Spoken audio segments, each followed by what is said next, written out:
Buenos días, muchachos. Estadística uno, corte número 3, tema unidad 5. Probabilidad, teoría de probabilidad. Voy a compartir pantalla.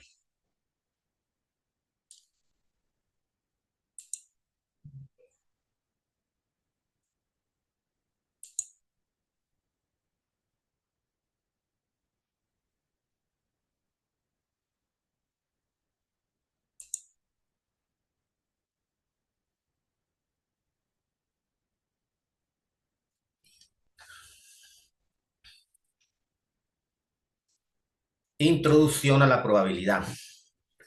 Politécnico Santiago Mariño, recopilado por mi persona.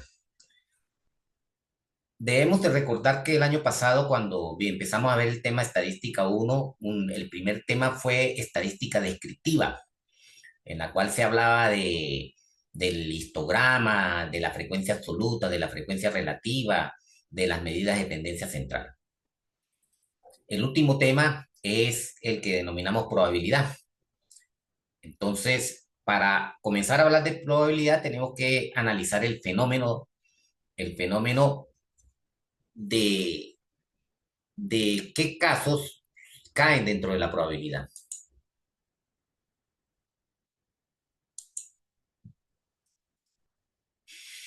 Los casos que caen dentro de la probabilidad se llaman experimento aleatorio. Considérese las siguientes situaciones. Se cuenta el número de naves que arriban a un puerto por día, se le pregunta a un consumidor su marca preferida de leche, un fiscalizador examina declaraciones de impuesto y cuántas cuentas son erróneas, se observa el cambio mensual del índice de precios. Un oftalmólogo registra el color de los ojos de sus pacientes, un inspector registra el número de ítems de frutas dañadas en un cargamento, un cargador, una persona compra un número de lotería y espera que haya un ganador. O también un fenómeno aleatorio es cuando uno lanza la moneda al aire o lanza los dados para ver un resultado. Cada uno de estos ejemplos corresponde a un experimento aleatorio. Pero, ¿qué es un experimento aleatorio? Un experimento aleatorio es un proceso que puede concretarse en al menos dos resultados posibles con incertidumbre en cuanto a cuál de ellos tendrá lugar. También puede decirse que es aquel proceso que proporciona diferentes resultados aun cuando se repita de la misma manera. Efectivamente, un evento aleatorio o de azar puede tener distintos resultados. Calcular qué tan posible es que ocurra es tarea de la probabilidad, por lo cual la fórmula de probabilidad dice que la probabilidad es el número de casos favorables entre el total de casos posibles. Aquí tenemos que hacer un comentario breve. En la estadística, que estamos viendo se ve estadística descriptiva y se ve este nuevo tema que es estadística de probabilidad. Pero la estadística tiene dos enfoques. El determinístico, porque analiza hechos del pasado hacia el presente, y el probabilístico, porque analiza eventos del, del presente hacia el futuro. Como es una fracción, la fórmula que vimos anteriormente es una fracción entre total, casos posibles, total, resultado entre total de casos, la probabilidad tiene un enfoque frecuentista. A cada valor de una de estas variables se le puede asignar probabilidades que son una cuantificación de la certeza que tiene de su ocurrencia. Son números que convencionalmente toman valores entre 0 y 1 y además la suma total de las probabilidades es 1. Recordemos la tabla de frecuencia relativa que mostraba la proporción de cada uno de los valores a clases de una variable existente en una muestra. La muestra es la parte observada de una población que es lo que realmente interesa, aunque por razones de recursos no se observa completa. Si la variable es discreta, cada valor tiene asociada una probabilidad a nivel poblacional, equivalente a una frecuencia relativa a nivel muestral. También también se puede representar mediante un gráfico de barra como se muestra en la figura siguiente. Probabilidad, el eje vertical es probabilidad, el eje horizontal es variable.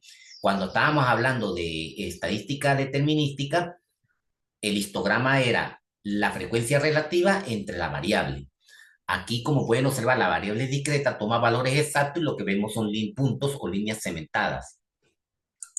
Si la variable es continua, en el caso muestral se divide la tabla en intervalos que pueden concretarse mediante un histograma. que era lo que hacíamos el año pasado en el primer corte. En el caso poblacional, en cambio, se consideran intervalos infinitamente angostos, de modo que el perfil de histograma toma la forma de una curva, como en la siguiente figura. O sea, aquí tenemos la probabilidad y esto es una curva y esta es la curva de distribución normal, que es como se llama, y es la que ustedes van a ver próximamente en Estadística 2. Asociada a la población, también se puede construir una tabla de frecuencias relativas si se conocen todos los valores. Como generalmente no se conocen, solo se pueden postular una tabla de frecuencias relativas asociada a la población. En tal caso, en lugar de tablas de frecuencias relativas, se denomina función de probabilidad. Se ha determinado el número de errores por página de apunte de estadística básica, 0, 1 o 2, y sus respectivas probabilidades son: probabilidad de 0 es 0,81, probabilidad de 1 es 0,17 y probabilidad de 2 0,02. Este es el ejemplo 1. ¿Qué quiere decir error? El resultado es 0, 0 error, 1 error o 2 errores. Fíjense que el 81% es no cometer errores y error tipo 1 es 17% y error tipo 2, 2%. Esto en total da un 100%. Por la forma que se definen las probabilidades como frecuencias relativas aplicadas a toda la población, resulta que son positivas y la suma por las probabilidades de todos los valores posibles de la variable que estamos describiendo es igual a 1. En el caso de una muestra de valores de una variable, podemos calcular varios descriptores que nos mostrarán algunas características numéricas de esa variable. De la misma forma, en el caso poblacional, también existirán esos descriptores, estos valores que son fijos y se denominan parámetros de la población. O sea, así como en estadística descriptiva teníamos los descriptores media, moda, mediana, medidas de tendencia central, frecuencia relativa, eh, desviación estándar. En probabilidad también se manejan esos conceptos, pero solamente nos enfocamos en dos, que son el valor esperado y la desviación estándar. Entre ellos destacamos el promedio poblacional, que es el valor esperado de la variable que ya definimos. Es una medida del centro de la población y es la sumatoria de X, que es el resultado, por Fx, que es la función de probabilidad. También está la desviación estándar poblacional o varianza poblacional, una medida de dispersión de la población, donde sigma cuadrado o Bx es igual al valor absoluto de la sumatoria de X cuadrado, el valor elevado al cuadrado del resultado, por la función de probabilidad menos la mu, que es la media o esperanza al cuadrado. El valor esperado de una variable es el promedio de la suma de los ponderados de sus respectivas probabilidades. En el ejemplo anterior, nosotros tenemos que multiplicar 0 por 0,81 más 1 por 0,17 más 2 por 0,02, me da 0,25 errores por página. Ahora bien, ¿en qué consiste la segunda evaluación del corte número 3? Esta evaluación consiste en hacer una construcción de probabilidad en base a la siguiente información. Se presenta el problema, donde dice: supongamos que se requiere saber el número de caras al lanzar 4 veces una moneda al aire. El experimento se repite 10 veces. Observen, aquí está el número de veces que se repite el experimento, del 1 al 10, y estos son los resultados. Total de sellos, la letra S es sello y la letra S es cara. Entonces yo tengo que contar el número de caras. ¿Por qué cuento el número de caras? Porque es la variable de interés. Ahora, observen que el último experimento, el 10, todos son caras, o sea que aquí hay 4 caras. Y la primera vez que se repitió el experimento, todas son sellos, o sea que el número de caras vale 0. El segundo experimento, 2 caras. El tercer experimento, 2 caras. El cuarto experimento, 1 cara. La quinta vez que se repitió dio 3 caras. La sexta vez, 2 caras. La séptima vez, 1 cara. La octava vez, 1 cara. Y la novena vez, 3 caras. Esto es lo que se va a notar, que se va a registrar. O sea, se cuenta la variable interés, en este caso número de caras. También pudo haber ocurrido lo contrario, que la variable interés es el sello. Entonces se contarían son los sellos. Pero en este problema es el número de caras. Una vez realizado eso, podemos calcular la variable de interés, el valor esperado, la varianza y hacer el gráfico. ¿Cómo se calcula la variable de interés? ¿Cómo se calcula el valor esperado?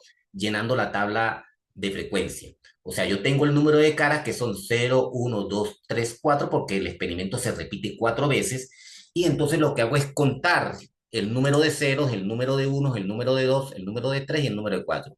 Y cuando yo divido, para calcular la probabilidad es el resultado favorable entre el total de resultados. Como fueron 10, yo divido entre 10. Por último, para calcular, determinar la varianza, se debe llenar la siguiente tabla. Se toma el número de caras, se copia, se coloca en valor decimal el valor de la probabilidad, porque en el anterior se coloca en valor de fracción, se multiplica x por px, que es representa para el cálculo del valor esperado. Se determina x cuadrado y luego yo multiplico x cuadrado, o sea, esta columna, por la de distribución. Una vez que yo multiplique x cuadrado por px, que es el fx, yo lo sumo, yo calculo sumatorias. O sea, sumatoria de x cuadrado por px y la sumatoria de x por px. ¿Por qué me interesa la sumatoria de x por px? Porque esta sumatoria es la media, que ya debería haberla calculado con la aplicación de esta fórmula.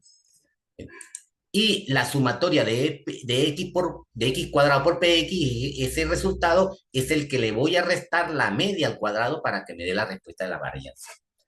Y por último, para calcular el gráfico simplemente es la variable px contra qx, que está mejor explicado en el video de un ejemplo que se hace.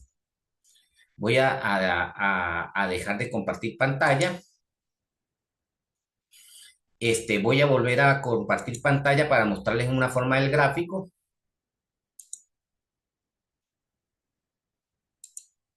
Este, este es un ejemplo. Observen cómo queda el gráfico y dejo de compartir. O sea, aquí está la X, aquí está el PX y aquí está el X. Dejo de compartir.